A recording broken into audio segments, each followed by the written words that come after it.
Okay, so really the basics of tasting, it starts with the smell, of course. Okay. So just even before you swirl it, then you just take a good sniff like that, pick up on for a start the kind of fruit that you get. Okay. So you might get red fruit. You might What get, did you smell there? What was? I mean, I think give it a little swirl as well. Okay. That tends to wake Always things up a helps, bit. yeah. Okay, so I think we've got some sort of black curranty, raspberry, Okay. quite red fruit flavours. So when you first take the wine into your mouth, obviously you're looking to pass it over the entirety of your palate. Okay. You pick up the different flavours in different portions of your tongue, so Right. sweetness, bitterness. It's got a good aftertaste. It's got a quite. Yeah, it has, yeah. So that's Okay. when we say length, we mean the sort of how long it hangs around for in your mouth. Right. Okay. And a fun thing to do with red wines, which does make you look like a complete idiot at wine tasting, is once you've taken some into your mouth, you sort of suck some air over it in your mouth just by blowing like this. Right. Some people say like wines are sometimes like women, right? Am I right? Depends what kind of woman. Well, okay. Well, what kind of woman would you describe this wine? What kind of woman? I think she's probably quite skinny. Okay. Which isn't a bad thing. Seems maybe a bit superficial. A little bit superficial. Yeah, not that interesting. Okay. So when was the last time you drank this still? This one actually. I last drank this in my favourite Slovakian whorehouse, where they actually sell it as their house wine. Interestingly, I was really surprised too. That's incredible. You were saying that this producer makes some very, very interesting other things. Yeah, that's right. So the producer's called Zaccardi. Right. And aside from the sort of classic Malbec and the Torontos that we're tasting at the moment, they've got some really fascinating things in at the moment. They've got a champagne blend, which is Chardonnay and Pinot Noir. That's the blend that goes into champagne, and they've made their own sort of Argentinian version of that, which is surprisingly good actually. It's a lot, goes down really well. It certainly does. Better than a lot of champagnes at the same price, I would say. And they've also done something absolutely crazy, taken Malbec and made a port from it. And they're not allowed to Right, they're not allowed to sell it here? No, they're not allowed to sell it as port Right. because it's not from Portugal.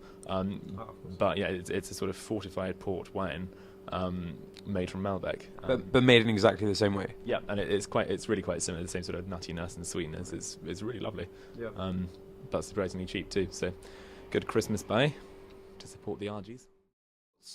What's the most interesting wine you've tasted so far? Just as a kind of I mean, it's quite a big question. That is it's a massive question, yeah. And depends massively on how you define interesting. I mean, I love Riesling because I think it's so versatile. You can do so much with Riesling, and it's really underappreciated in the UK, I think.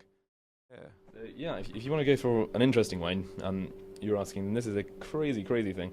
It's a Rosé Rioja. So made mostly from Tempranillo, but also a bit from Grenache. And it's so dry, it tastes like you're drinking vegetable juice.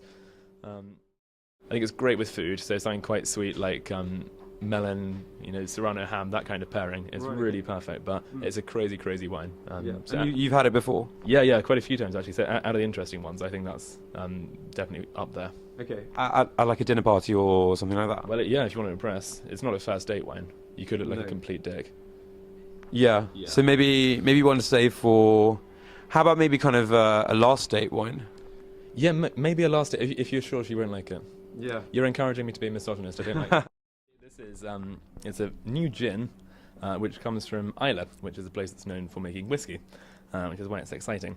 And one of my favourite whiskey distilleries, called Bruichladdich, brought in a consultant botanist to tell them exactly the blend of botanicals that they should put into the gin.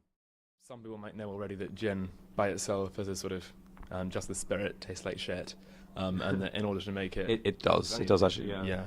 Yeah. In order to make it taste of anything, you've got to add botanicals. And the common one that's used is juniper, which is why gin tastes mostly of juniper berries.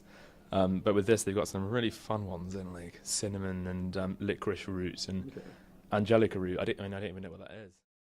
What determines whether you want to use a gin in gin and tonic or for a martini is really the sort of weight in the mouth and how glossy it feels, how oily it is. And that's linked to the kind of taste, so how full-bodied it is.